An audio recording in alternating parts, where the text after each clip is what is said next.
Welcome to Deep Look, Ultiworld's weekly radio show about the current state of Ultimate. I'm the host and the editor, Charlie Eisenhood. Joining me, Ultiworld senior editor Keith Rayner. And we are on Regionals Eve this week, getting ready to go for the college regionals. Such an amazing weekend, Keith. And it's always, we always think we have a pretty good sense of what's going to happen. And every single year, something crazy happens. And that's why you got to love college regionals.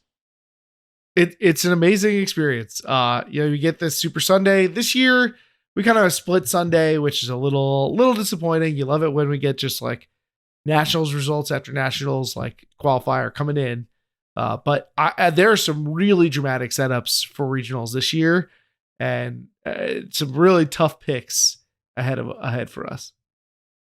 Well, we're going to be making our picks against Jenna Weiner and Sascha Vogel, who are the co-hosts of the Double OT podcast on Ultiworld, and have lots of knowledge about the college division. So I think it's going to be pretty challenging opponents, to be honest with you, Keith. Yeah, no layups like we used to get, no gimmies. That we've moved up a level of competition. Like, I feel like we're getting called up to the big leagues here. Right now, I'm also thinking of, the AUDL season is about to kick off. We did our AUDL preview last weekend. And Charlie, you and I are both waiting eagerly to see if DraftKings Sportsbook will be taking bets on the AUDL this year. Last year, we both participated in our Bets Perspective column for our subscribers, where we give our betting advice. It was very profitable. If you followed our picks, you walked away with some cold hard cash. The deal that we were offering, $4 a month, to get all of the picks, the insane amount of winners we were giving out, it was truly, it's the best deal in sports gambling. There's no question. Every pick that we have is tracked too, so it's not like we're just showing you the winning tickets out here. Every wins and losses all there for everybody to see. But we don't know if they're going to do it this year. Last year, it wasn't until like the 11th hour, I feel like, that DraftKings put up lines in week one, and they have the history of like really late lines going up, or some weeks it'll be like this week they're not doing it. I don't know what's going on there. So I'm not like concerned that we haven't seen them yet, but I am ready because Bets Perspective is a lot of fun to do, and having the chance to bet on Ultimate is fun. I wish that we could do it for other parts of Ultimate. Like, betting on the Western Ultimate League probably would have been pretty fun this season if we could get lines there. But such a thing doesn't exist unless Charlie wants to start the Ultiworld Sportsbook. I'm not going to go through the regulatory process anytime soon. DM me on Discord, though. So we're going to go ahead and jump into our regionals picks right now. Time to rock and roll. If you're looking for an AUDL preview, I'll just point you to last week's episode when we did our full breakdown, our picks, everything for the AUDL season. And make sure you join us as well for our subscriber bonus segment. It's out the back, and we're going to be breaking down the power rankings of regionals in terms of what's going to be the most exciting. We're going to go region by region and give you our thoughts on which are the going to be the ones that you really want to pay attention to. And you can become a subscriber for less than $4 a month at ultiworld.com/subscribe. Okay, when we come back, Jenna and Sascha will join us, and we're going to make our picks through every single regional in the college division. We'll be back. Spring college season is here and the warm weather is on its way. That means it's reversible season. Breakmark is giving away free reversibles for teams that order a bundle. With prices starting at just $75, it's the best way to have your team looking game ready this spring. And reorders get a 20% discount. Get started today at breakmark.com. Joining us now on Deep Look are the co-hosts of the Double OT podcast that covers all things women's professional ultimate. You got to make sure you like and subscribe to that podcast. I think that's a YouTube reference, but you can definitely subscribe wherever you get your podcasts. Jenna Weiner and Sascha Vogel join us here, and it's time for a little picks battle. Jenna, Sascha, welcome. Thanks for having us. Yep, glad to be here. So you all know how this works. This is our regionals pick'em competition. And we're also going up against the subscribers, so we'll have their picks in here as well. But it's going to be Deep Look versus 2OT for supremacy in the college regional pick'em. Now, you're both very qualified regionals pickers because Sascha, you're coaching at the University of South Carolina. Jenna, of course, fantastic D1 college women's editor. So I feel like this is going to be a challenge for us, Keith. I agree. I mean, maybe even more so than our previous foes, our rivals. We may even get a tougher push. I mean, we used to get a lot of wins. Them in the final years. So, anyway, we have to decide the stakes. So, I have a pitch that I would like to make for the stakes, and then you all can decide if you like it or if you have a counter proposal. We can decide together. This was recommendation, I believe, from the Discord or from email, and it is that the losing team must watch every single Detroit Mechanics game played in the year 2023, and then do a short podcast about said game, what happened in the game, and review of the Mechanics' performance in the game. Dear God. Now, I will say it is not required that both participants watch every game. It is okay if only one person watches the game. So that's like a little bit of a reprieve, but I do like this. It's like taking the SAT every week. As someone who used to do SAT, ACT tutoring, I would say that watching a mechanics game might actually be worse than taking a SAT or ACT every week. But think about it. You could be the one who watches them finally get a win. It could be you. It could be us. My only, not us. It's not gonna be us. My only problem or stipulation with this is that I don't have an ADL TV subscription and have no particular interest in spending my hard-earned big Ultiworld money that I get, my giant Ultiworld paycheck on AUDL TV. So we'd have to work out some sort of compensation package. We will make sure that that you can get yourself a comped AUDL TV subscription. Great. Do we think that the Mechanics are like more insulted that this is the punishment for losing the bet, or more happy that we're going to double their viewership for the season? I think if you go on AUDL TV and you choose the Mechanics as the team you want to follow, it's actually free.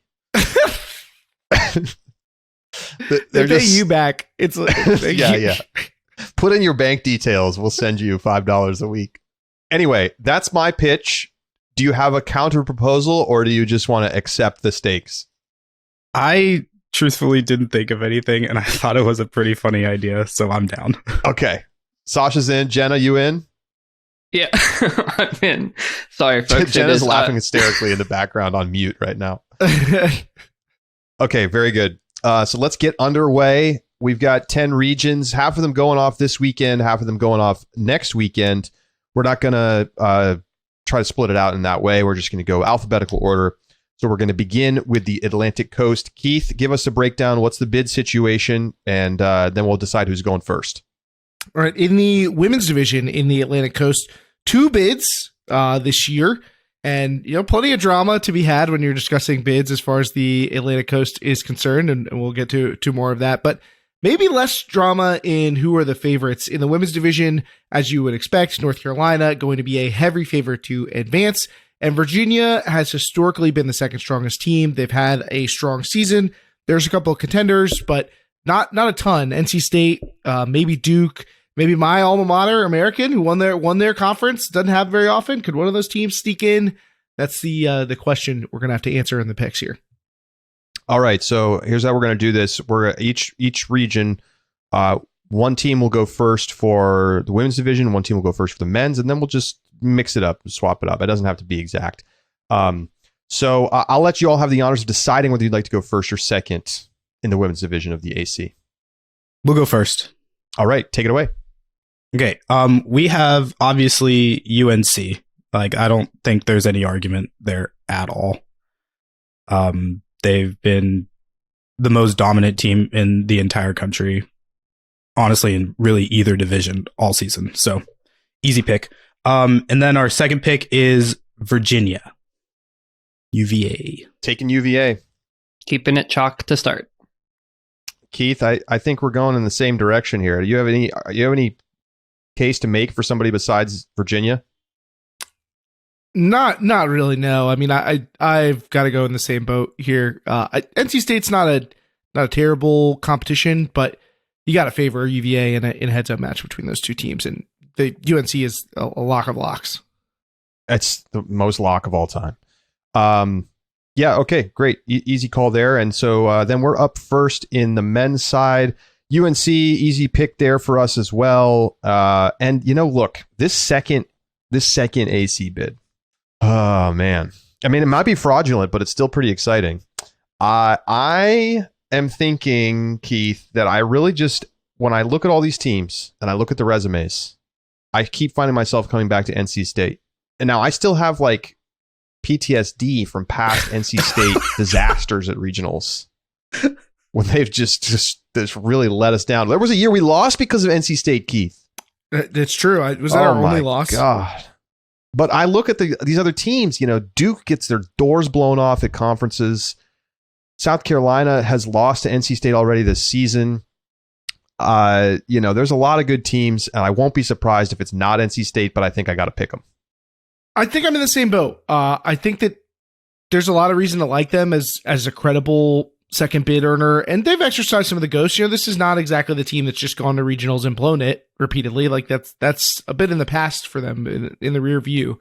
Meanwhile, you have a lot of teams that are contending, and while I think there are many of them that I could envision being the second team, like I think you just have to take the odds-on favorite here.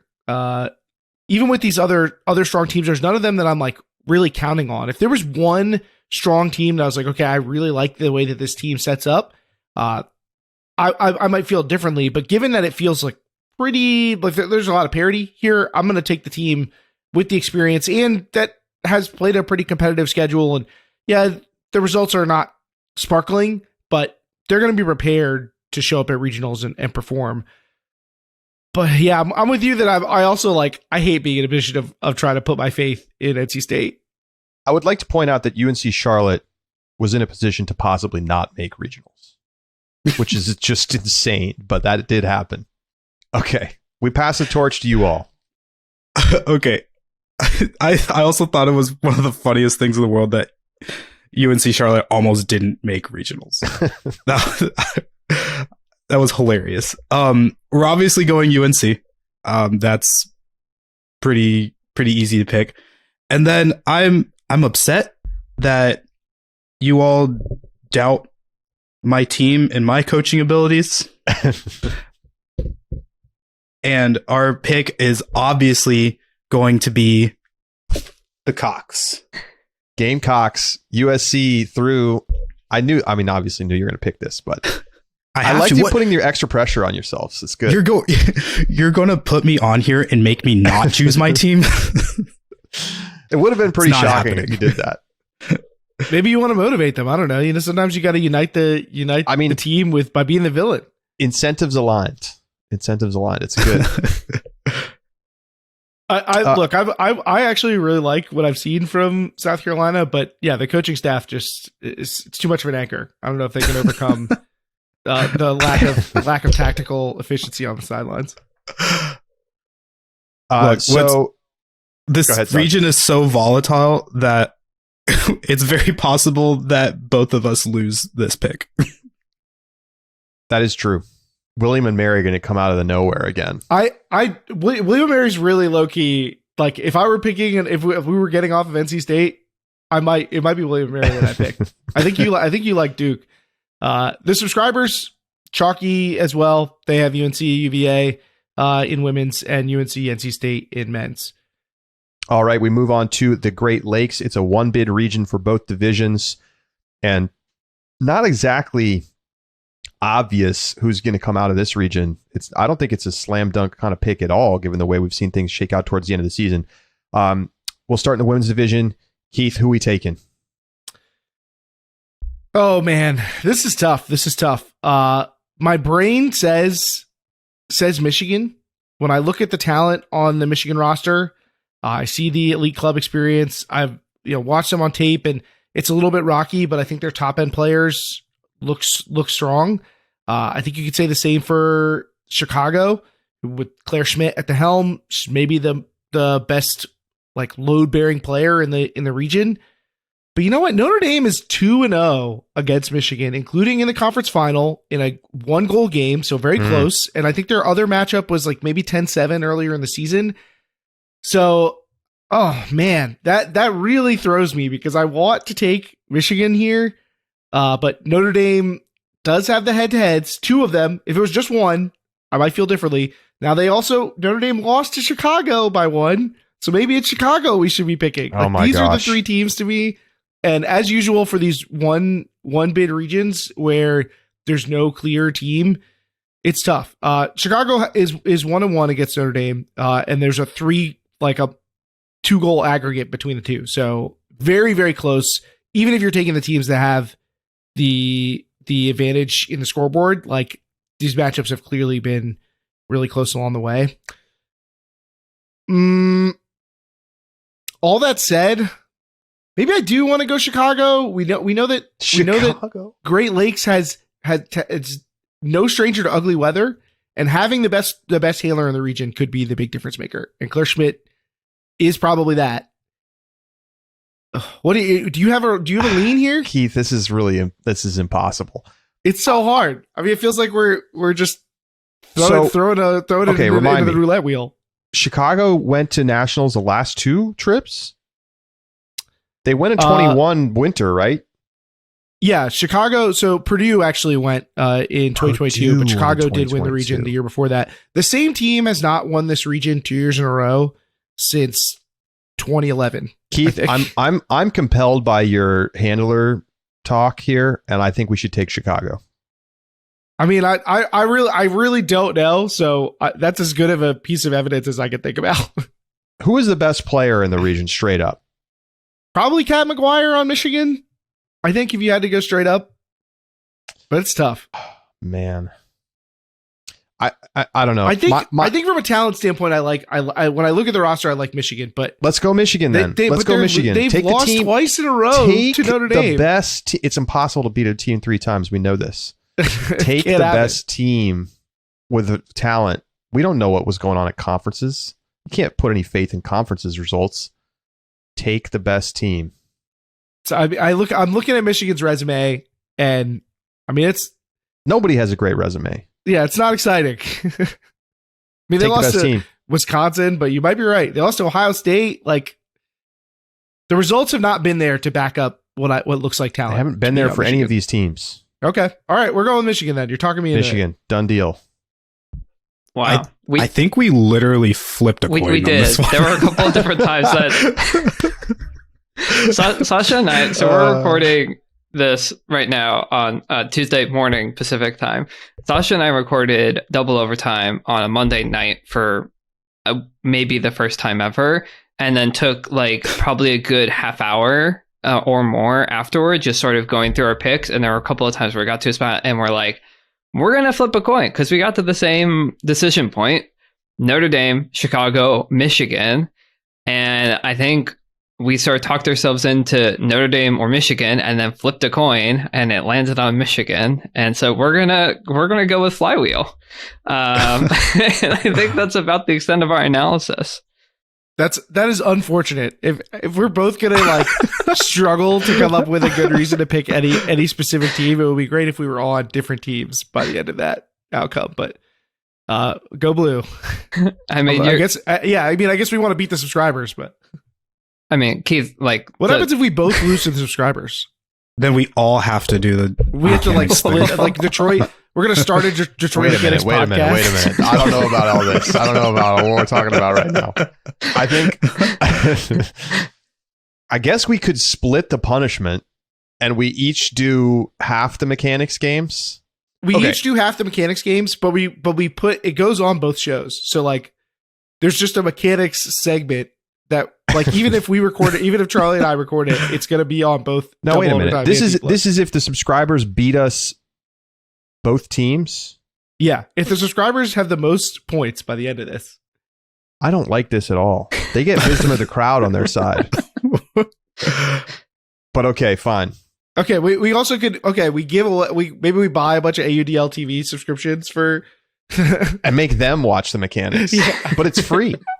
You get money for it. Okay, yeah, we'll have a mechanics. Yeah, if the subscribers beat both teams, then we will have some sort of mechanics punishment for both teams. And maybe we'll give some prizes out to I like the plan. subscribers. I like the plan.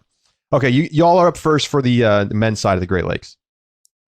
So this was also a bit of a toss-up, but we ended up going sort of historical chalk, and we ended up going with Michigan again.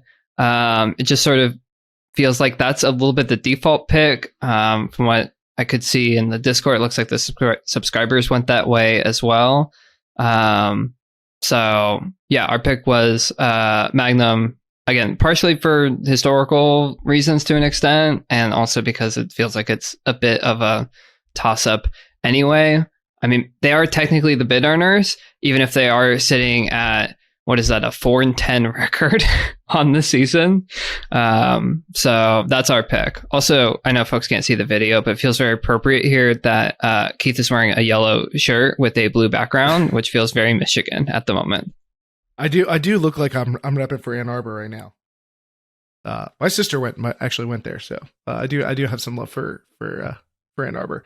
But yeah, I hear exactly what you're saying as far as like the default pick. I mean, this team has won the region 5 of the last 6 years, and easily the most dominant program in the region, and plenty of familiar names with like elite club experience.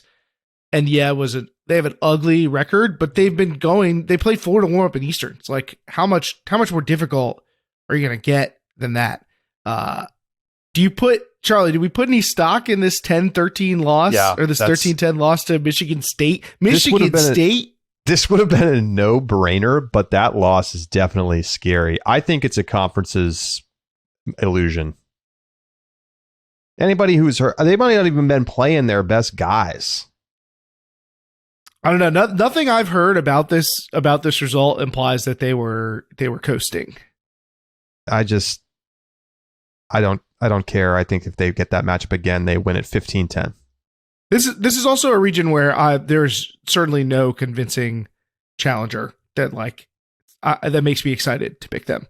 Maybe Purdue has the best resume altogether, but there's nothing there that makes me hyped up about them at all.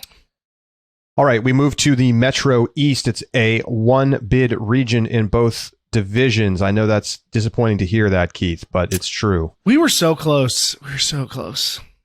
Jenna, Sascha, you're up first in the women's side. So obviously the calculus here is Yale versus SUNY Binghamton. Those have been the two best teams. Those two teams have had the best results. Both played pretty well at, I think it was Commonwealth Cup. So those are our options. I think we ended up going with Yale Ramona, in part for me because while yes, Binghamton has Julie Krebs, like a singular star talent, Yale has a couple of star players in Ellie Josie and Wilhelmina Graf. So I'll take the 2v1 matchup and take the two central players for Yale over the one for Binghamton. And it is the chalk pick. So we'll default to that if there's not much else to separate the teams. Although I wouldn't be surprised if it comes down to a universe point final. Yeah, when we were discussing this, I told Jen, I was like, look, I know exactly nothing about anybody in the Metro East. Therefore, well, get to know Yale. I'm all in. I thought they were going to win the region last year. I've gone on record saying it. I was surprised when they didn't. I think they're going to be fully focused this year. I'm not expecting it to be that close. A little worried that even Binghamton's played some close games with teams that I don't think have been that good. And Ottawa's also appeared all of a sudden in the series. They gave Binghamton a good run in the final, and I don't imagine have had a lot of reps yet. I think it's possible Binghamton doesn't even get to the final this year, even though I'd still favor it. But tougher road I definitely got to take Yale. I think the Metro East still, as a region, is a little bit tougher than people might expect, but Yale is just a big step ahead of everybody. All right, on to the men's side, and it is not the same kind of story on the men's side. I mean, there's not, Ottawa is your highest ranked team, and I don't think they're even going to regionals. Rutgers, Cornell, Princeton, I guess like Binghamton and RIT, the teams that you'd consider to be in the mix. There's not a great team in this region. A little bit of buzz starting to get going for Rutgers. Keith, I'm going to definitely defer to you here, as you these days have a little bit tighter ear to the ground. Should we think about UConn? UConn looks actually pretty solid, I'd say, at practice, but they look like they're a year away or so. I think they just lost a little bit too much last year, particularly with Jeremy Bernier moving on. But I would not be surprised if they are competitive, but they're not where I want to go with this. I think that I don't know. First off, let me just say I don't know anything about this Waterloo team that appeared and won Western New York over Cornell. I don't know if they're going to go. I don't know how. I've listened to the Huck and A podcast. They said that Waterloo was still polling their team about if they're even going to show up. So I don't know what they're going to do. I think they have a U24 player though on their team, which could make that person the best player of the region. So if they do show up, I think they're going to be a tough competition. Rutgers otherwise probably has the best player in the region remaining. So, Chris McLaughlin is, I think, going to be able to help lead that team. I think I favor Rutgers altogether. They beat Cornell earlier in the year.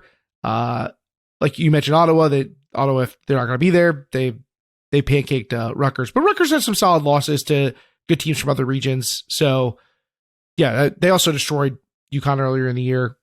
I think I'm going to favor Rutgers in this spot. I'm with you. I think we're also going Rutgers, right? Sascha, taking the chalk, taking the bait earner. Yeah, going Rutgers. And I was looking at their season record, and they have. You're talking about UConn. They have 2 blowout wins over UConn, and they just kind of rolled through their sectionals. So yeah, I think Rutgers is the choice here. Well, just to go back, we did miss the subscribers for the Great Lakes. The subscribers actually taking Notre Dame in the women's division, so a chance for somebody to get an advantage there. Wow. But everybody's got Michigan in the men's division. In the Metro East, subscribers with the same picks, Yale and Rutgers, who I think will probably both be the number 1 seeds going into regionals. We don't have the info yet, but I expect both those teams to be number 1 seeds. All right, we move over to the New England region. Get ready here. We got 7 picks to make. 3 bids in the women's division, 4 bids in the men's division. What an amazing year for the New England region. And Keith, we're up first here. Now, I don't really think it's particularly that interesting of a conversation in the women's division. You've got 3 teams that are way out in front of everybody else in the region in terms of ranking. Now, can Brown make a push? Maybe, but I'm feeling a little skeptical, Keith. I think the ordering for me is as we've seen this season. Vermont first, Tufts second, Northeastern third. Northeastern took a big loss to Tufts at conferences. Just don't think that they have the depth and quality all the way down the roster that we've seen from those other teams. I actually think Vermont versus Tufts is going to be a pretty interesting final. I could see it going the other way, but I think those are pretty clearly the 3 bid owners. Don't you think, Keith? Absolutely. I think the same thing. I don't think that Brown's going to be in position to be the top challenger. And I don't know the rest of the region's quite there as well. But I think the ordering between, particularly at the top, we saw Northeastern not quite in the class with Tufts and Vermont, but picking between the two of Tufts and Vermont is pretty difficult. I think those are both very strong teams. I think I favor Vermont if they're healthy. I feel like they've been struggling a little bit with injury. But I think also that if we do get inclement conditions, Vermont's probably the stronger team, which helps me favor Ruckus when it comes down to it. So I think I'm going to take Vermont in the top spot if you're good with that. I'm on it. I think we have the same. Vermont, Tufts, Northeastern. I think Vermont is just much better than both of those teams. And like looking at, call it like, I guess the North Carolina test, they have the closest games to North Carolina than any other team that UNC has played this year. I think it might actually be the same with Tufts. I think Tufts also played at least at Stanford Invite within 4, and I think Vermont lost by 4 back at Queen City. But I still think, at least on, and it's tough to say, it was not great weather at the like mini round robin that happened a few weeks ago. That included Vermont, Tufts, Yale, and UNC. It was per Bridget Meisner, who was on the ground reporting, it was Vermont, then Tufts, and then Yale. I think Northeastern can slot in sort of in that Yale spot, so I feel pretty confident to keep it in that order. I've been impressed by Tufts so far this season. I think the regional matchup doesn't particularly favor them versus some of the out-of-region matchups they might see come nationals. All tracks here, the subscribers, I think, are probably going to land the same way, but currently, I believe they have a dead heat. No, it's changing live for us anyway. Vermont is 1 vote ahead to take first place. Wow. They have Vermont, Tufts, Northeastern as well, and not a lot of love for the rest of the field. So they're going to be in the same place. Men's division, Charlie. It's crazy, but Jen and Sasha get to pick first. So where do we start, Sasha? It's tough. I feel like we got to start at the top. Tufts, you said? Tufts wins? Okay. I'm putting it in. Top. Inning. Top. With UMass. It's tough. It's tough. It's at the top. It's tough. It's tough. I think we have UMass at the top. All right, Sasha? At least to start? Oh, for sure. Great. For sure. And then great after question. That, oh, boy. I liked what I've seen from Vermont this season too. They've looked really good, but I think that UMass just beats them. You know, I mean, I guess they did beat UMass actually twice this season, but that's tough. But yeah, I do think UMass will take it, and then Vermont, and then we have Brown and Tufts as the last two. It's so tricky to find the ordering of these teams, because especially with Brown, like what Brown are we going to get? Are we going to get the Brown from earlier in the season, or are we going to get the Brown from like Easterns at the end of the season when they like won their pool and actually looked pretty good? It's so tough to tell with Brownie Emotion like where they're actually going to be, and so slotting them in at 3rd out of 4 feels appropriate. Although, I mean, you get Brown on a good weekend, maybe they win the region, but I don't know if we've seen the consistency from Brown to actually like feel confident about slotting them any much higher. And then Tufts fills in as the 4th team after that. This is very hard. There's just no question about it. Brown is 0-1 against Vermont. They lost 14-13 at Easterns. They are 1-1 against UMass. They beat a kind of hobbled UMass team at Easterns and then lost by 1 at conferences. Keith, what are we doing here? I think Brown could win this region. I've been high on Brown all year, and it was nice to feel a little vindicated with their late season push.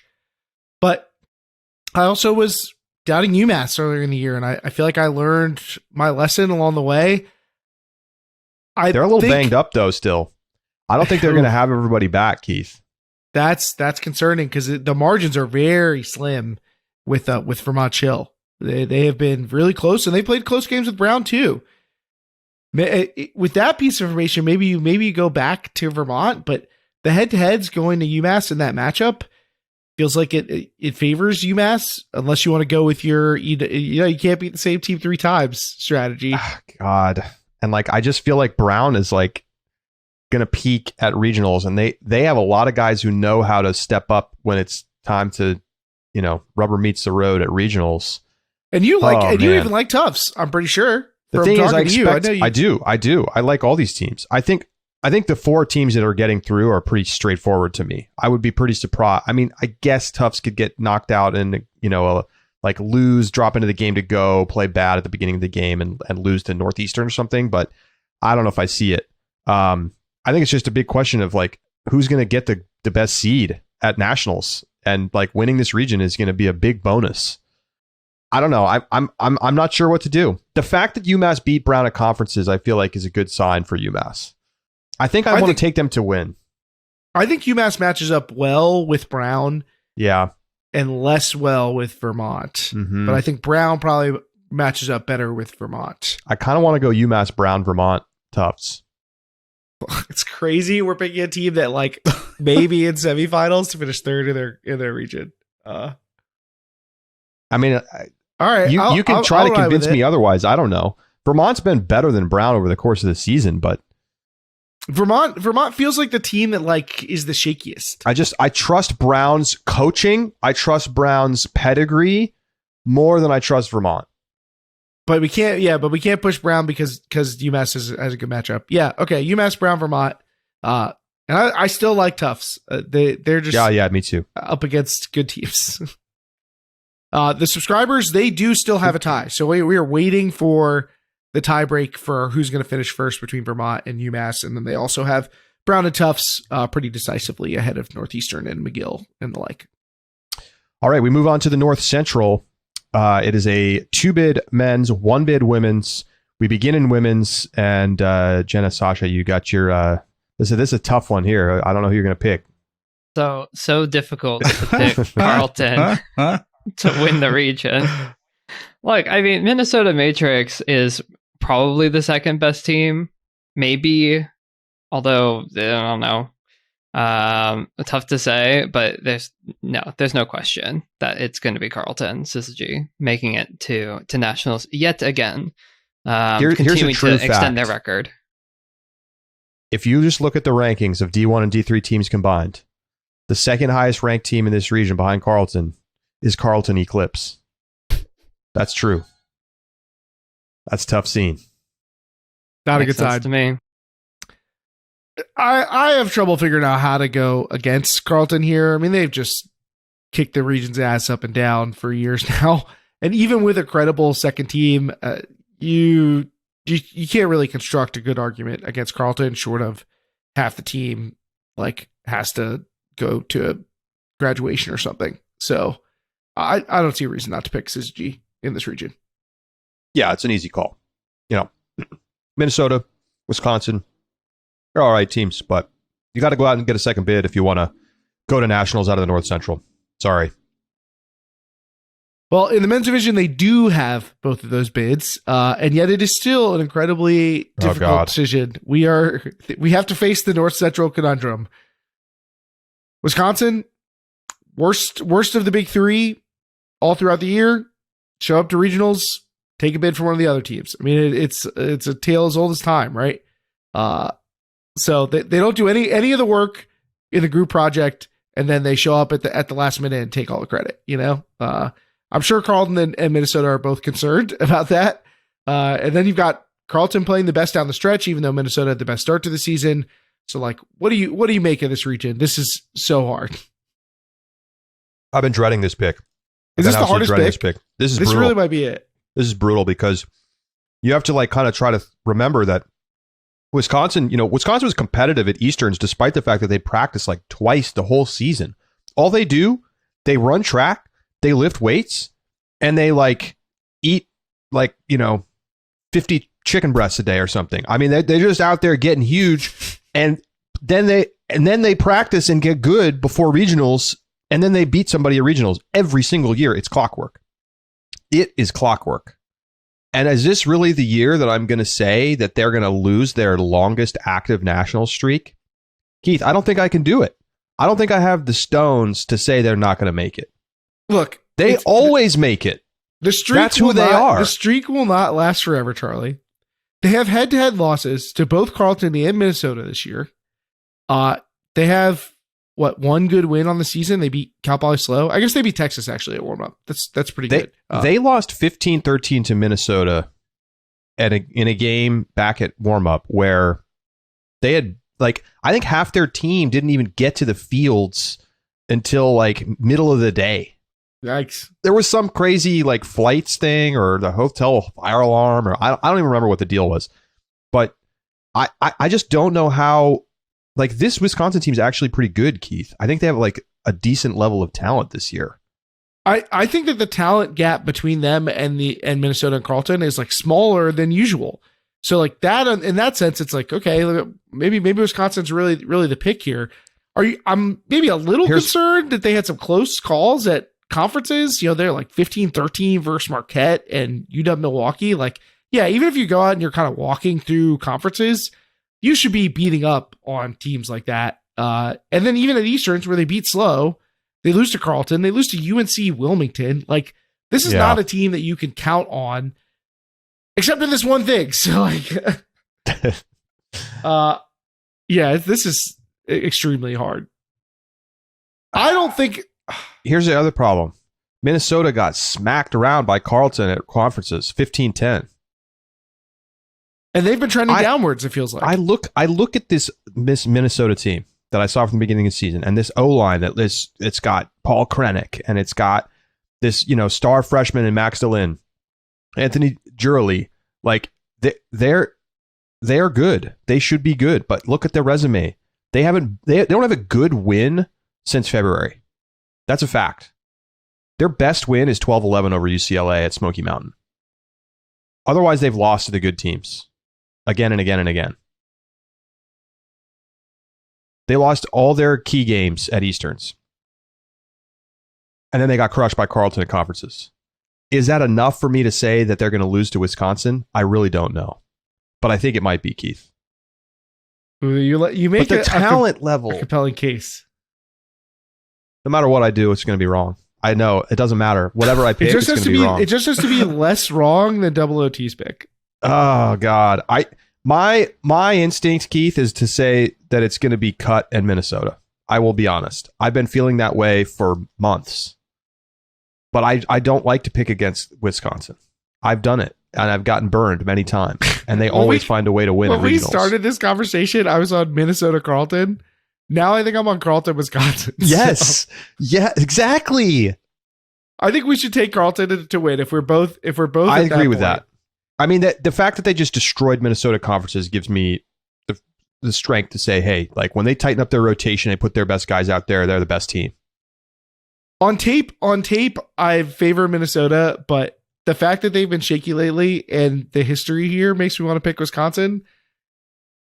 But I'll leave it in your hands. I think I would take Wisconsin if I had to between the two.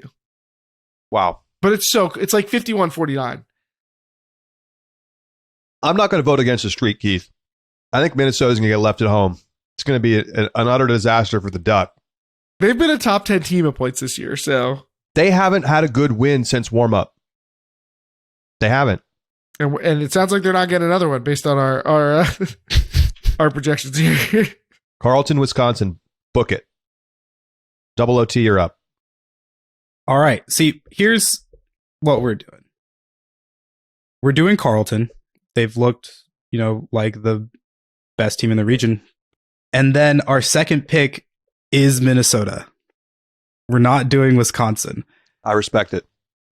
It's probably the smart pick. Because, yeah, they haven't had a win, like a good win since February. But to be completely honest, does the regular season even matter that much? Not truly. Ask Wisconsin. Okay, but Wisconsin. Yeah. Oh man, it's too soon. Wisconsin played South Carolina at Easterns. I did not see in that game that they were better than Minnesota or Carleton. Now, was it because it was the 15th place game? I don't know. but still. They were in the 15th place game, so like exactly. That tells you something already. Exactly. And so yeah, that's our pick is, what did I say? Carleton, Minnesota. All right, folks. This means that for the first time, I think in this whole show, nobody has the same pick. The subscribers have Minnesota winning the region and then Carleton. So this is a defining region as it should be. Although who knows what's going to happen since we have 7 picks in our next region in the Northwest. Yeah, who knows? Iowa State might do that thing again where they just go to nationals somehow. That would be absolutely wild if somebody outside the victory. But if it was going to happen in any region besides the AC, I guess why not the North Central? Yeah, Crazy. All right, Northwest time. Again, 7 bids here. 4 of them in the women's division, and there's 5 teams that look like the top picks for the region. So we've got UBC, Washington, and maybe a dark horse in Oregon trying to fight for the top spots in the region. And then a lot of it's going to come down to Western Washington and UVic, who've played a lot of really close games this season. So tough to pick both at the top and at the back end who's going to make it out of the Northwest. Charlie, do you have any initial leans here? Oh, no, it's double OT's got to go first, right? We're going first on the women's side. Oh, okay. Okay. I think UBC is definitely the best team in this region. Yeah. I got to take them first, even though I think they could lose. I mean, I think it's possible, but I just think I got to play the odds here. They look like the best team. And then I think Washington is the second best team. And then that starts to get a little tricky at this point. I think I'm going to go with Oregon, but it's the last pick that's giving me trouble, Keith.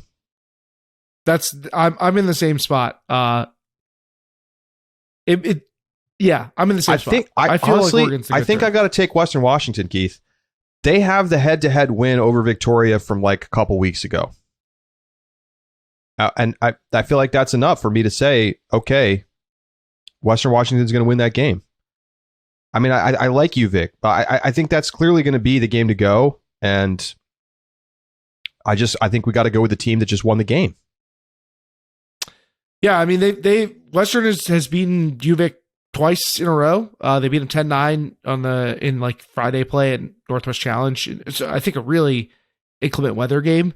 And then beat them 11-7 at conferences. So with that 2-0, it's kind of hard to pick against them, even though I really would like to pick UVic. I think UVic's probably deeper, and that's the one point I think I would make in their favor. If they end up playing each other, after having to play 2 or 3 like intense bracket games, I think that could swing in UVic's favor. Both of the games that they played previously were pretty early on in the tournament, where I think both teams are fresh. So I think if you had to start digging into the depth, I think UVic, who has a smaller roster, I think that they run a smaller rotation, but I think they're going to be able to count on those top players to be stronger down the stretch than UVic will, or than Western will. But it's hard to pick against a 2-0 head-to-head, especially when one of those wins was not even that tight of a game. So I want to pick UVic, but the evidence is in Western Washington's favor. But you also said earlier, it's hard to beat the same team 3 times. It can be. It definitely can be. That being said, we're going to go the same way as y'all. UBC top, yes, they lost to Washington at Stanford Invite, but that was mostly a case of UBC beating themselves. I think they will continue to clean that up. They'll take the top. Washington, I think pretty clearly a step above Oregon. Oregon, a couple of standout young players that slot them in at third. And then it feels, again, coin flippy, Western versus UVic. I think for me, the question is Acacia Hahn fit and available for Western? If she is, then Western takes it. If they're not, then I think it could go UVic's way. But assuming that Hahn is available, then we're going to take Western for that 4th spot. I also wonder about, I will say there's a little bit, like I think Oregon probably sees themselves as a team that can knock off UBC or Washington. And this is what happened at conferences is they went, all the way pedal to the metal when they were playing UBC, and then were super gassed out by the time that they played Western. So could that happen again? Could we see Oregon even get an upset maybe, and then have to play in the back door or something like that? I don't know. Oregon's a team. They're young too. So if they don't quite finish in order, I get it. But we all have the same thing, and I imagine the subscribers may end up in the same way. At last count, they were tied for first place in the region, so they have UBC and Washington. And Oregon is literally 1 vote behind them. So their subscribers vote is still outstanding. The people like Oregon though a lot, I guess. So it's a very close call in what's going to happen in that region. Probably will be in the men's division as well, where they have 3 bids. All right, we move over to the 3-bid men's. Sascha, Jenna, who you got? We have the top Oregon. And then after that, we have UBC and UW. Now, when we were talking about this, Jenna asked me about Utah State. And I think Utah State has a lot of like decent wins over the course of the season. And they've had some like pretty close losses to some pretty good teams. But at the end of the day, I don't think they're deep enough, I guess, to be able to handle the other 3. And I think that they'll make a good run, and I think that they'll take 4th at this regionals, but they won't be able to get over the hump to get that 3rd bid. It's a tough call here. I think Oregon is definitely the favorite to win the region, even though they played pretty close with UBC. And then it's like, so my gut just tells me this region is not going to go the way we expect. And it could be just because of the litany of mixed results between UBC, Utah State, Oregon State. Even Western Washington's got like random wins in here. We've seen Washington have some struggles. There's word is that they may not have Tony Vanieri. So I don't know what to make of that. Although they've had a lot of chance to prepare without him. Could Utah or UVic, those are teams that also mix in. Like we're talking about like 6 or 7 teams with wins over each other in the region. I'm hearing Utah State might have both Hoffmans now. That could be a difference maker. So like there's so many variables, and like figuring out who to trust in a region where everybody has been inconsistent, even Oregon to some degree, is very difficult for me. Charlie, do you have a sense of where you want to start here? I got 100% locked in. Oregon 1, Washington 2, Utah State 3rd. No UBC doesn't make it. Huh? UBC lost to Utah State in the crossover at Northwest Challenge. Mm-hmm. Utah State just kicked everyone's ass at Big Sky. They are back healthy. This is a team that already has Nationals pedigree. This is a team I've been waiting to see all season. I think they're going to show up. I wouldn't be surprised if they finish 2nd. I don't think they're going to win over Oregon, but I don't trust this UBC team. I don't think. Interesting. I like UBC, but I there's totally reasons not to trust them. I mean, they've been up and down all year. When they play really well, I think that they're good enough to win the region. Like I think that they're top end players. When Devin Bridgeland-Powell and Philip Kragel and Justin Podnar, there's a bunch of these guys. We're starting to do our top 25 college player rankings. There's like a bunch of UBC guys who are in the mix for me. So I think that talent level is there, but I don't know what's going on that they can't put it together game in and game out. And this is a tournament where they're going to need to do that. But Utah State has had some of the same issues. You can say that about everybody. I mean, Oregon State has some really great talented players, and they've been as mercurial as anybody else. I love the confidence you're speaking with, so I think I'm just going to take what you're saying here at face value. But I feel rough leaving out a UBC team that I think is legit. Maybe, do you want to leave out Washington then? I mean, that team's been in turmoil too. I thought about it. I definitely thought about it, but they have. I guess they've exchanged head-to-heads against each other. UBC is 2-1 against Washington, and has the most recent win at conferences, 12-11. And it's not like Washington didn't. But you mentioned UBC losing that crossover game in Utah State. Washington lost to Western Washington for the 2nd time this season in that crossover. And went on to win the tournament, right? I believe so. I mean, don't get me wrong. Like Utah State's resume does not look like a Nationals team, but I have a lot of faith in this team, and I think they're getting hot at the right time. Like they lost to Utah a few weeks ago, 12-10, and they crushed them at conferences. Yeah, and Washington though, beat Oregon 15-9 at conferences. They beat Oregon 11-10 at Stanford Invite, so it's like not a fluke. Oh my gosh. This is not quite as hard as North Central, but it's still hard. It's hard. It's really hard. I have maybe irrational faith in Utah State, Keith. I think Washington is the most volatile of all the teams. Yeah, they could win or not go to nationals. Exactly. Let's take Utah State to finish second then maybe. And then we can decide between Washington and UBC. Okay, fine. Oh my Oregon, gosh. Utah State, and then you tell me, who do you think is going to win that game? Oh my gosh, man. Jack Brown's not going to let them lose. I do want to rep for our boy Jack Brown, friend of the show, Jack Brown. Also just a guy who's got a ton of experience here. Jasper Dean, they're always deep. But I think on paper I like UBC more. think UBC's a more experienced team. Yeah. I think I'm in the UBC here. Okay, fine. We're taking Washington not to make nationals. Fine, Oh my do gosh. Ooh.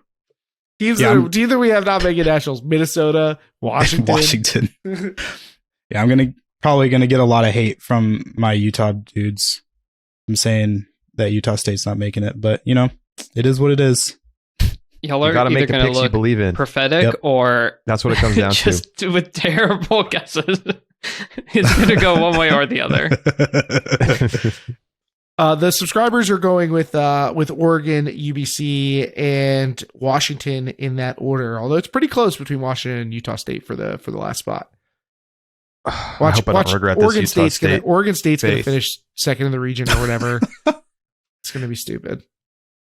All right, Ohio Valley, another one of the 1-1 regions. One bid in both sides, and unlike some of the other 1-1 regions, I think there's a clear favorite. So this may not take long. I'll tell you what, the subscribers have Pitt and Pitt in both sides. I do think the women's division, there is a little cause for concern. Pitt has not been super impressive, and teams like UPenn, Penn State, there's some thoughts there. Ohio State, that those teams could be good enough, but this is another one of those situations like without a compelling team to get excited about behind them, I think we would lean Pitt anyway as well. I think it's technically our pick. It's gotta be Pitt. But we're going to take Pitt anyway. I mean, they have the Nationals pedigree. They still have a number of the players who've played at Nationals now, at least 2 seasons in a row. I think Pitt's going to, Danger specifically, is potentially going to make their 8th straight Nationals appearance if they win the region. So I just think the talent and depth is going to be too much for any other competitors on the women's side. All right. Well, we stole your pick, so you can steal ours. Who you taking on the men's side? Pitt. So are we. There's nothing more to say. I don't think there's any teams that can even really compete with them. Do you, Keith? Case and Ohio State are not chopped liver, but they're not going to be able to take down Pitt, I don't think. All right, let's move on to the South Central. We'll actually give you your picks first here. 3 bids in the women's division, 2 bids in the men's division. Yes, I said that, and that you did not mishear me. 3 bids in the women's division. Who y'all taking? We've been sticking to mostly chalk, and we're going to stick to chalk again. I think Colorado, obviously, the top clear favorite to win the region. No question there. And then, it's the couple of late bid earners in Colorado State and UT Dallas. I continually have said throughout the season that we have very little footage on UT Dallas. They have very little connectivity to the rest of the field. I don't really know what to make of this Whiplash team, but they did just beat Texas at conferences, and they have only one loss on the season to a Middlebury team that is maybe a top 15 D1 team if they didn't play D3. So I think UT Dallas slots in, although at the 3rd spot behind Colorado State, again, taking the chalk order for us in the South Central. It's going to be interesting. 3 bids out of the South Central. Not something that certainly we were expecting even a few weeks before the end of the regular season. We're taking UT Dallas to win the region. They're going to announce themselves as a title contender at this tournament. No, we're going to stick with Colorado. Nope, you said it. No take backsies. We're going to stick with Colorado and Colorado State, who I feel like I was an early adopter on Colorado State. I'm glad they came around after a bit of a rocky start to the season. We had some in-office arguments about if Colorado State should be ranked, and I was pushing for them. And then, look, everything Jenna said about UT Dallas and the lack of data just screams to me fraud team that beat up on bad teams and made it in on the strength of that, on top of the drama with the bids. But nobody else in this region is ready to take this bid. Like, WashU and Texas have not been able to be better than UT Dallas. So, like, do I think UT Dallas is going to finish last place at Nationals? Yeah, I do think that. But there's just no one else in the region to take this spot. So I think I'm going to take Dallas. And look, their win over Texas at conferences was 6-5. Clearly, that's not a result that makes you feel super confident that they're definitely going to get the bid. All right, Texas it is. Please give me a reason to not pick this. But look at the other games that they played. Now, look, I know these teams aren't big regionals competitors, but A&M, North Texas, UTSA, they win those games combined 39-1. Like, they're blowing out bad teams, and they're beating solid teams from earlier this year. They lose close to Middlebury. They have a huge win over Georgia Tech. They beat WashU by 6. Like, WashU is a pretty good team. That's the best piece of evidence to me. I really think this UT Dallas team is for real. I don't see any reason to think that they are not the next best team in this region. There's been no semblance of evidence, and they're way higher ranked than Texas. I know they have and you can't even really complain about their connectivity because they played at Centex.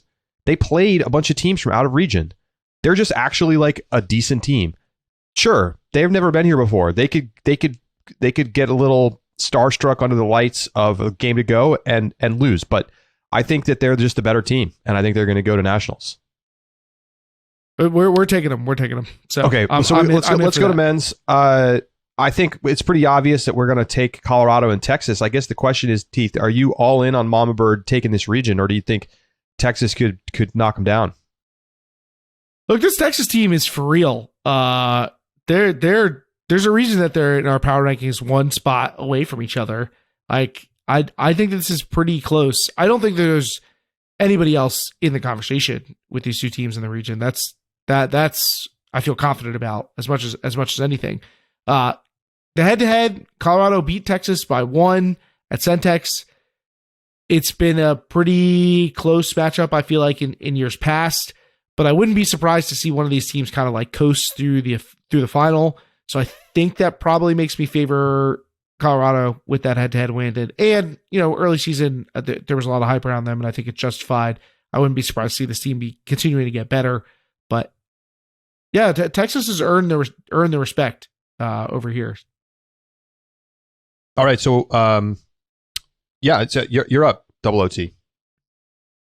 We also have Colorado and Texas as our two teams. Like, that's very, very, very obvious. But at first, we talked about this last night. We had Colorado first, Texas second. But I'm like thinking about it now, and Jenna, I'm thinking about changing it for Texas to be the top. I was not expecting any last minute changes. All right, let's get the quick argument. I wasn't either, but I'm looking at like specifically Centec. Did they go to all the same tournaments? No, they didn't go to all the same tournaments. Close though. They both went to Smoky Mountain, both went to Centex. Texas has a win over BYU, and Colorado has a loss against BYU. I think Texas was like the only team to beat BYU this season. That's correct. Yeah. And we all know that this BYU team is legit. Like, probably one of the more legit teams that they've had in the past few years. Look, I'm down to go. I'm down to go with your intuition. I don't know. Based on the BYU connectivity, and plus, hey, it'll make things interesting for the content, right? Yeah. Also, Pittsburgh connectivity. Like, Texas beat Pitt 15-8, where Colorado beat Pitt 13-11. I think the case for Colorado is simply that they beat Texas 14-13 in their one matchup of the season, which could go either way. That's a universe point win. It could go either way. Let's take it. Let's take Texas to win the region. Mix it up. Hear what the subscribers say, and then just cross our fingers that it doesn't blow up in our faces later. All right. I look. I think there's nothing wrong with taking Texas to win the region. Subscribers are not. It's very close. The polling is very close on this one. But Colorado getting the top spot in the men's division and in the women's division. However, subscribers are taking Texas to finish third in the women's division. Colorado State second. So they have Colorado State, Texas in the women's division. Colorado, Texas in the men's division. So they differentiate from us again. Time to head over to the Southeast. Another 1-1. So we've got one in the women's and one in the men's division. I think it might be first, us, but I believe. with y'all stealing our pick earlier. Okay, I'm not stealing. All right, so in women's, we're gonna take Georgia Athena. I just think it's a little tough to say, and Athena definitely has not looked as good as they have in seasons past. No, Marie Pervier will do that for you, but they also have probably the two best players in the region, Fiona Cashin and Quincy Booth. And so I don't see why not to take Athena to win the region and make it back to nationals once again. I mean, they're the highest ranked team. It hasn't been a spectacular season for them. Do they have any in-region losses, Keith? I'm looking now at their record this year. Let's see. Because if they haven't lost in the region, I have no fear. They have not played a game in the region except for conferences, where they went 5-0. So not a lot to get excited about. The only thing that I think gives me pause is like is Florida. They both went to Commonwealth Cup. So they had some common opponents. Florida, they went 3-2 in the lower division. Well, I guess in the end there were some forfeits that kept them from really having very many common opponents. So even that's not a great comparable. Yeah, there's not a ton of evidence. I guess at Centex, Florida beat UPenn, who beat Georgia at Commonwealth. If you're stretching to look for something to pick another team by, maybe you could do that, but they also barely beat a Georgia Tech team that, lost by 3 to Georgia. I think you bet on Georgia here, but it's not like the most confident pick I've ever made in my life. What's their best win? Probably over Brown. This is Georgia I'm talking about.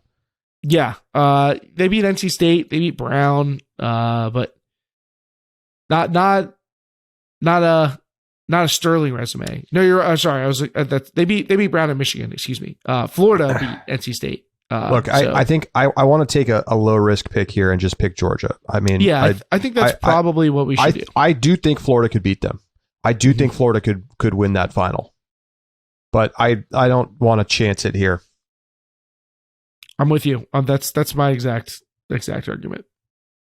Okay, so on the men's side, I also haven't been super impressed with Georgia, but I don't think Tech can beat them. And who else even is in this region? There's nobody to compete with Georgia here.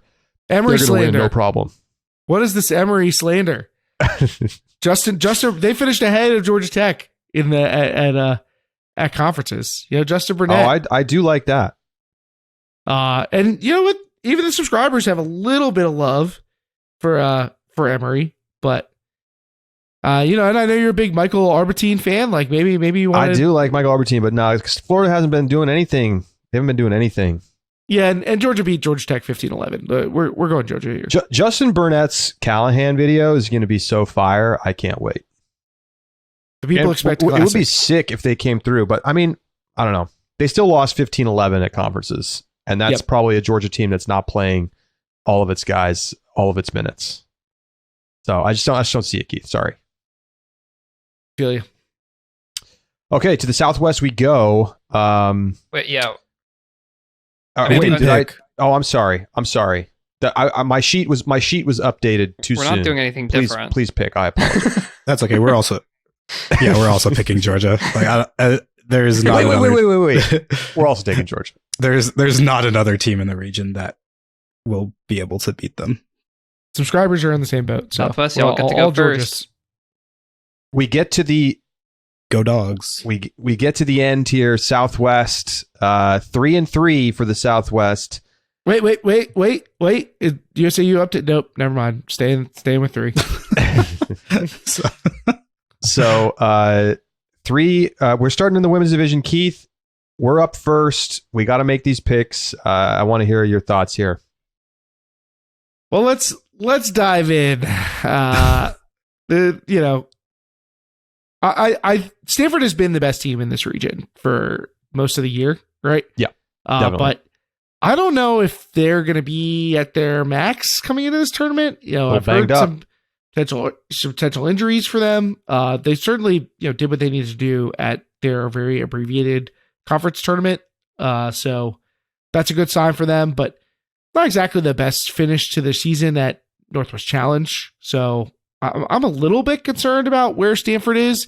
And it's not unusual, I think, for them to be really strong early in the year as a team that like really depends on systems, and then on offense can kind of just attack with deep shots and then discipline resets. Like, granted, that could still work at regionals, don't get me wrong, but I'm not surprised to see them in a good place early in the year. And UC Santa Barbara also had a strong conferences. Those are the 2 teams that I think are even in consideration to win the region.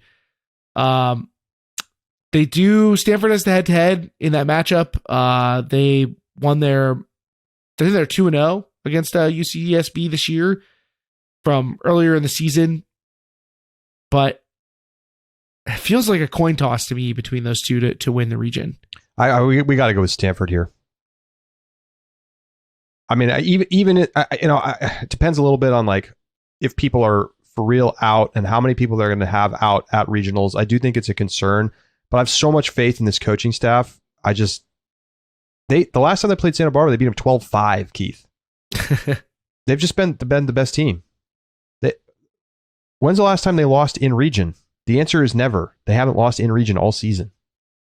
There's no way we can pick against them. All right, so if we take Stanford and UCSB first and second, that was the easy part. Now we get to the hard part. I figured out who's going to finish third. UC San Diego.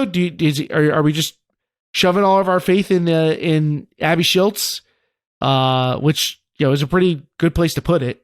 They did lose to UC Davis in kind of a weird 5-4 game at Stanford Invite. I don't know if I put too much stock in that. So maybe we like Davis, maybe like a sleeper in UCLA or Cal. I think I'd probably just take the safe pick with UCSD, but I have been mystified by why UC Davis isn't better. I mean, I look at this roster and I see a team that's like top 15, like what we thought at the beginning of the year, and their results. And then I look at the results. I'm like, how is that the output here? Keith, they just lost 13-2 to Stanford at conferences. I don't want to hear about Davis. We're talking about UCSD. Got to take UCSD then. You got to take UCSD. Imagine Nationals without Abby Schultz. Who wants that? Nobody. Maybe, but they have played close games this year. Those 2 teams. I think UCSD is 2-1 against Davis, though Davis does have the most recent win, although the score was 5-4. So, but yeah, we got to take UCSD. Take the team with the best player. Easy call. We are going same teams, same order. Stanford, I know that at one point they chirped that we were focusing too much on some of their top players. There is plenty of depth on this team. That zone will work just fine down in Santa Barbara for regionals. Speaking of Santa Barbara, they get to play at home. And I think having Devin Quinn, Julia Hasbrook, Laura Bloom, that's more than enough for me to think that they'll finish second in the region. And then the third pick, we talked about this a little bit, but again, I put my trust in Abby Schultz. I saw last year at regionals a decode team that played up to claim their automatic bid to nationals in the semifinal round, and then basically just played pretty open lines against Stanford to end up finishing third in the region. Everything I've seen from UC San Diego over the years has told me that this team that plays up in big games, and I expect to see that again at regionals. I am also mystified why Davis isn't better. And also UCLA does have a pool play win over UCSD at conferences, but then UCSD got them back in I think it was the second place game. So I'm just going to trust the big game step up from Deco. So we're in lockstep on that. The subscribers are taking UC Santa Barbara to use that home cooking to take the region. Then they've got Stanford in second, and they've got Davis in third. I don't know where the faith is coming from, what they see. Maybe they're just looking at the talent on the roster. They see Elaine Suzuki and Margot Donahue, and they're like, how can you pick against it? So subscribers are going Davis, a surprising pick away from the norm for them. All right, on to the men's side. For the content. Jenna, I'm ready Sascha, for this one. rock and roll. This is the most spicy take of all of We our spent picks, the I longest believe. on this. Oh, last I'm excited night for this when we were then. talking Oh. through all the different picks. All right, so first, top of the region, we have Cal Poly Slow. In second place in the region, we have UCLA. And in third place in the region, we have For the content, Cal. also my alma mater. We picked Sasha's alma mater. Not alma mater. The school that your team, No, school that you coach. my team. Sorry, brain is still waking up. And now we're picking my alma mater. So we have Cal taking the third bid, rightfully claiming the bid that was originally theirs, that they should have had to go to nationals. And that means that Santa Cruz, the Slugs, miss out. Yep. Wow. We have Santa Cruz Wow. missing out. They were Wow. on fraud. They were on fraud watch near the beginning of the season, and I'm still going to put them on fraud watch. And yeah, we have Cal Poly making the comeback after losing to UCLA in conferences. With the content, baby. This is going to be a Spicy. crazy. This is going to be a crazy regional. It's going to I be can't wild. wait for this. I can't wait for this regional. Bonkers. Keith, what's your lean here, bud? I like what they're putting down over there on Double OT, particularly about Slow. I think taking Slow to win is not exactly a bold take for us, but that's the place I feel the most confident. Although UCLA is kind of a scary team to me. They're good. I think picking the next two is difficult, obviously. But to me, Cal is the third, and so the third of the three remaining contenders. So to me, it comes down to picking the ordering of UCLA and Santa Cruz. I think Santa Cruz is for real, even if Now, hang on a second. back end of the year has been a little rocky. What are you saying right now? You're saying Cal is going to get the second spot? No, I think of the three remaining teams, so remove Slow from the equation. So Okay. they're locked in at one. Of Okay. the three remaining teams, UCLA, Santa Cruz, and Cal, I think Cal is the last of those. So to me, it's I about agree. talking UCLA versus Santa Cruz and who's For going the to finish second spot. Okay. Yeah. Yeah. Well, okay. We're on the same page, Keith. We're on the same Okay. page. I think. Have they played?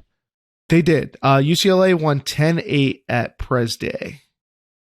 That was the last game of the tournament, however. I For think context. I think I like UCLA to finish second. Actually, think UCLA also, has a they better actually chance played to win at the SBI region. too. Also in the last game of the weekend. Okay. And UCLA won that comfortably. I think UCLA is actually really good. I think they have a better chance to win the region than to miss out at nationals. I think they take the second spot, and I think the Slugs beat Cal for that final spot. I can't bet against this Slugs team, not after they beat Cal at conferences. And I was all ready to pick against this team. I'll be honest. But I mean they've done. I mean they won Stanford. This team's legit. Just because they haven't been here before, they're still legit. Yeah, they've got some good wins. Even in the back end of their year. I mean, they beat the Stanford. Yeah, they beat Slow. They beat Oregon. Like those are not layups. Yeah, they have a loss to Emory on the resume. That part's not great, but I've been impressed by what I've seen. I do think they're really young. Like some of their best players are freshmen. And so, yeah, that's another reason for me to lean to UCLA and to be a little worried about what happens when they get, into that high pressure, especially if they end up in a situation where they're coming off a loss and then have to play a Cal team coming off a win. If the format shakes out that way, that's a scary proposition for me. But I think I like Santa Cruz more. So I'm with you. Slow UCLA, Santa Cruz. All right. I like my Cal pick personally, or our Cal pick personally. not just because Jenna is a alum of the school, but I think that they're just like, they're like, obviously, first of all, the entire region is pissed off about this bid situation. And I think, and Cal got the short end of the stick on the whole thing, really. And I think they're just going to go into regional super pissed off and go and take that third spot. I mean, Listen, they only lost by 2 to Santa Cruz. It's not hard to imagine them upsetting Santa Cruz. It's just not. They might have the best player in the region. Dexter Clyburn might be the best player in the Southwest. He's incredible. It's going to be fun. That's going to be a blast, that whole regional. Wow. The subscribers are going with UCLA to win it. So another region where nobody has the same picks. They're going with UCLA to take down the region. Slow to finish second. Very close between those two. And then they have Santa Cruz ahead of Cal. All right. Well, that's all the picks. They're in the books. We definitely have some areas of difference. I'll just run through them really quick, going in reverse order. OOT has Cal. We have Santa Cruz. I'm only going to point out areas where we don't have the same teams, not if the order is different. We have Utah State. OOT is taking Washington in the Northwest men's. OOT has Carleton and Minnesota out of the North Central men's. We have Carleton and Wisconsin. OOT is taking South Carolina and the AC men's, and we are taking NC State. It makes me squirm just to hear you say we are picking NC State. Like that's what our fate could be resting on. We don't have a great history in this. You know what? Let's just pick JMU. That's what the streets are talking about. It's JMU. I could talk all day about these AC teams, man. Like, shouldn't we be a little scared of Georgetown right now? Just a little bit scared of Georgetown. Hey, can I just call back to the beginning of the season? I'm going to call this guy out right now. Akshat out here talking about Penn State. Oh, Penn State is coming for everybody this season. Talking and I now haven't seen him. He's been gone. Where are you, Akshat? Oh, he's out here because he's still got that JMU ticket, so to speak. He actually just said today, if JMU makes it, then Ultiworld has to have an annual holiday called AK Day. So I don't know if we're gonna take that back. He gets to just pick and choose which team he gets to ride with at any point in the season. You should pop into Discord and remind him about this Penn State take. I had my Penn State beef early in the year. Weird, I haven't seen any tweets from them about all the teams that they're beating that are just outside the top 25. They've been really quiet. I don't know what happened. You know what? Everybody gets a chance to go to regionals and put up or shut up. So that's what you love about it. What happened? UNC Charlotte stopped chirping too. It's just weird how things get quiet all of a sudden. All right, Jenna, Sasha, thanks so much for coming on, and we're looking forward to hearing you do the Mechanics Minute every week. That's not going to happen. Same right back to y'all. It's not Same gonna happen. right back to y'all. Well, either way, people are going to get to hear the Mechanics Minute, and I know everyone is eager to get the updates. So, and can we just please at least beat the subscribers? Our picks against the subscribers, the subscribers are not a joke. They beat us during the regular season picks, so. I would like to get revenge. I know I don't want to finish behind the subscribers, but we all got a rep for Team Multiworld here. Team UW. They're taking all chalk, which makes sense and makes me concerned. But except for that they have Texas over UT Dallas and Davis. And Davis. Our hopes are in Utah State and NC State. I don't feel good about that, but it's true. Oh, Wisconsin. Keeping the streak going. Wisconsin. I fucking jinxed them by taking them. Charlie, I don't know if you can say the little skull emoji, but I think you just did. Like that was verbally the little skull emoji right now. I mean, we're scratching and clawing here. Like I know some of our picks feel like they're out there, but like I actually feel pretty good given the few picks that y'all ended up going with as like the teams to make nationals just barely. And I'm like, yeah, if those go our way, then I think we're gonna be pretty well set. I really considered taking UPenn in OV women's over Pitt. Like that. Wow. That was not a thing that I did lightly. I also think it would not shock me if the Great Lakes we all get screwed. Everybody's got Michigan except for the subs have Notre Dame in the women's division. With no Michigan teams make it, like, would that be super shocking? I don't think so.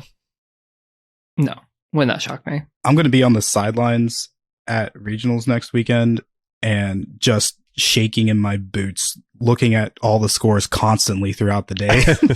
You should just record a bunch of, like, go rip the commentary from last year's Detroit Mechanics games and just play that over a loudspeaker. Like, don't make me have to do this.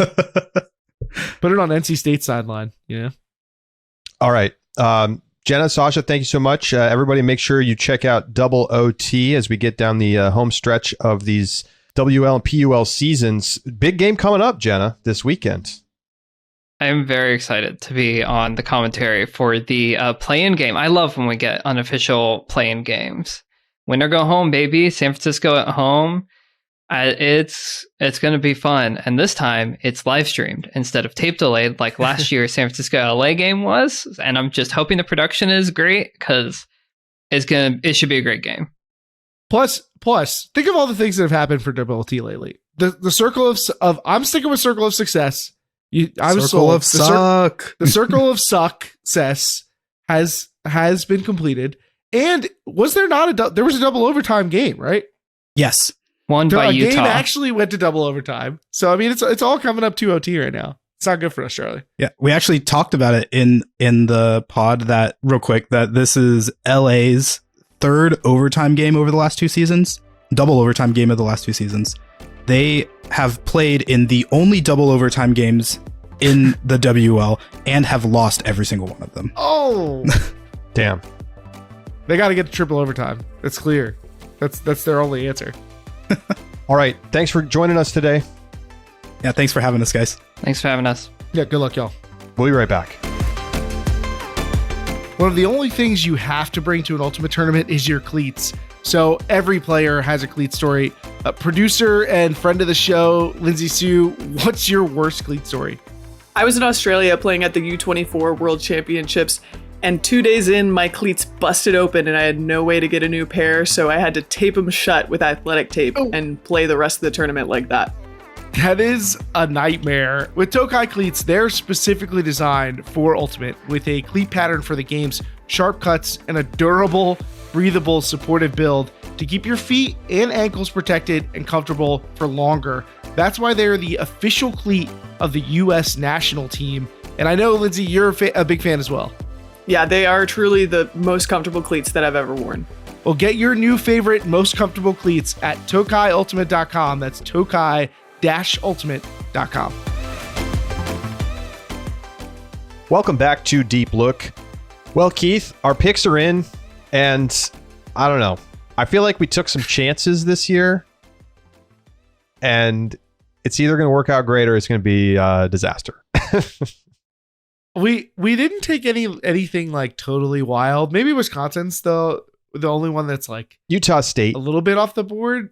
I mean, but who else? You know, like I guess we're not picking Washington, so that's probably our most dramatic pick. But we didn't go anywhere like out of the blue, really. You know, there was clear evidence in support of Utah State. Maybe the most off the board pick is Michigan in the women's division in Great Lakes. Like, resume's just not there. Chicago. I mean, Michigan. You know, whatever. Like, throw a dart. Jen and Sasha were like, we flipped a coin. A different pick. We had 3 teams to choose from, and we flipped a coin. I'm not really sure what happened to the third team in that situation. The old 3-sided coin. So anyway, we'll see how it goes down. Yeah, it's going to be interesting. And we're going to break it down a little bit more over in our subscriber bonus segment out the back. So make sure you join us there as we power rank every single region. That is going to do it for this week's show. Thank you so much for tuning in. AUDL season starts this weekend. College regionals. It's a great time to be an Ultimate fan. We'll talk to you next week right here on Deep Look.